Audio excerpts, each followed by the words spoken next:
गांव था, पालनपुर। उस गांव में दो मित्र महेश और रामू रहते थे। महेश बहुत धार्मिक था और दिन रात मंदिर जाकर भगवान की पूजा किया करता था।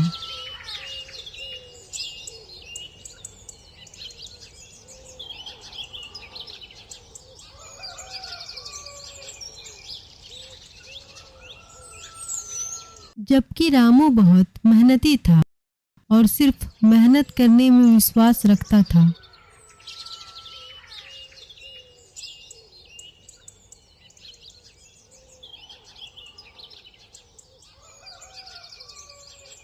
रामू और महेश दोनों ही बहुत ही ज्यादा गरीब थे और किसी भी तरह अपना गुजारा कर रहे थे। रामू बहुत दुखी रहता था और दिन रात यही सोचा करता था कि उसकी गरीबी कैसे दूर होगी।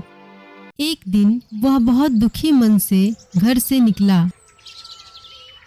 तभी रास्ते में उसे महेश मिल गया। तब रामू महेश से कहता है, और मित्र महेश, बहुत ही परेशान दिखाई दे रहे हो। क्या बताऊं दोस्त रामू, मेरी तो हालत बहुत खराब है। मेरे तो खाने पीने के भी वांदे पड़े हुए हैं। तुम बताओ, तुम्हारा इधर कैसे आना हुआ? मित्र, मेरा भी यही हाल है। लगता है हम दोनों के पास खाने पीने की कोई सुविधा नहीं है। सही बोल रहे हो रामू, क्या तुम्हारे पास इसका कोई उपाय है? हाँ महेश, मैंने सोचा है क्यों ना हम दोनों मिलकर खेती करें और अनाज उपजाएं और उसे बाजार में बेचकर धन कमाएं और आपस में बांट ले। इससे हमारे खाने पीने की दिक्कत भी दूर हो जाएगी और 2-4 पैसे भी आएंगे। ठीक है रामू, पर ये जमीन आएगी कहाँ से? ना तो तुम्हारे पास जमीन है और ना ही मेरे पास जमीन है। हाँ महेश, इसका भी उपाय है मेरे पास। क्यों ना हम दोनों गांव के प्रधान जी के पास जाएं और जमीन का कुछ हिस्सा मांगे। उस पे खेती करेंगे हम दोनों और जो भी अनाज उपजेगा उसे हम बाजार में बेच देंगे और उस धन का कुछ हिस्सा हम लोग प्रधान जी को दे देंगे। हाँ रामू, तुम बिल्कुल सही बोल रहे हो। हमारे गाँव के प्रधान जी बहुत अच्छे आदमी है, वो हमारी मदद जरूर करेंगे। तब रामू और महेश गांव के प्रधान जी के पास जाते हैं और प्रधान जी से कहते हैं,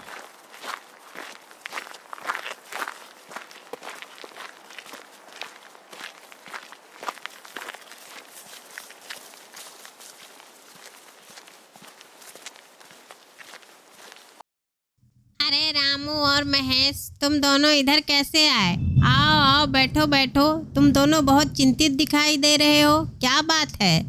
कोई समस्या है तो बताओ। प्रधान जी, आप सबकी मदद करते हैं, आप हमारी भी मदद कीजिए।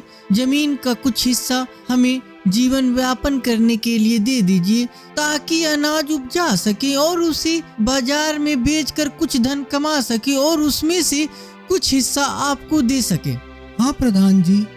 अरे बहुत ही अच्छा सोचा है तुम दोनों ने मिलकर, बहुत ही अच्छी बात है। मैं तुम दोनों को जमीन का कुछ हिस्सा देती हूँ और मुझे कुछ भी नहीं चाहिए, बस तुम दोनों साथ मिलकर रहो। उसके बाद रामू दिन रात खेत में खूब मेहनत करता। सुबह से रात हो जाती और रात से सुबह। रामू दिन रात खेती में ही लगा रहता और खूब मेहनत करता। और इधर महेश दिन रात मंदिर जाता और मंदिर में जाकर भगवान की पूजा किया करता और भगवान से हर पल यही प्रार्थना करते रहता कि खेत में उसकी फसल बहुत अच्छी हो। धीरे धीरे समय बीता और खेत में फसल पककर तैयार हो गई। फिर रामू और महेश खेत की सारी फसल को बाजार में बेच आते हैं और उन्हें इससे बहुत ही अच्छा मुनाफा मिलता है, जिससे रामू और महेश बहुत ही खुश होते हैं। तब रामू महेश से कहता है, देखो महेश, हम दोनों को तो बाजार में फसल बेचकर काफी मुनाफा हुआ है।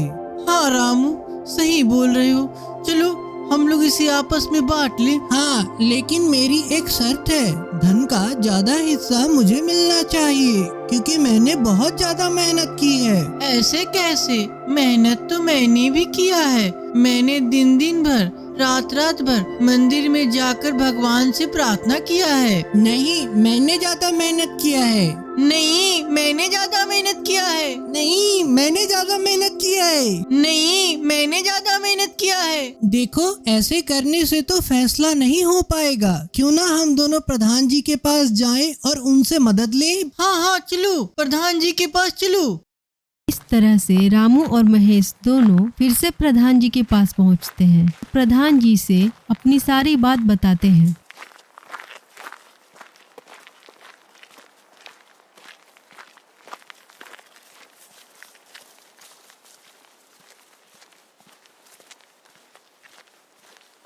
देखिए प्रधान जी, आपके दिए हुए जमीन पर जो फसल हुआ उससे हमने बाजार में बेच दिया और उससे बहुत ही ज्यादा मुनाफा हुआ। लेकिन समस्या ये है कि मैंने ज्यादा मेहनत किया और महेश ने कम, इसलिए धन का ज्यादा हिस्सा मुझे मिलना चाहिए और महेश का कम। तब प्रधान जी रामू और महेश से कहती हैं, अरे ये तो बहुत ही कठिन परिस्थिति आ गई है कि धन का हिस्सा कैसे लगेगा, लेकिन इसके लिए मेरे पास एक उपाय है। मेरे घर के कोने में 2 बोरी चावल पड़ी हुई है और उसमें कंकर भी मिले हुए हैं। एक बोरा तुम ले जाओ और एक बोरा तुम ले जाओ। तुम दोनों इसको साफ करके कल ले आना।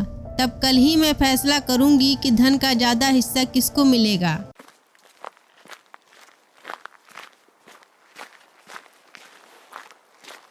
फिर सुबह होते ही महेश और रामू बोरी का चावल लेकर के प्रधान जी के पास पहुंचते हैं।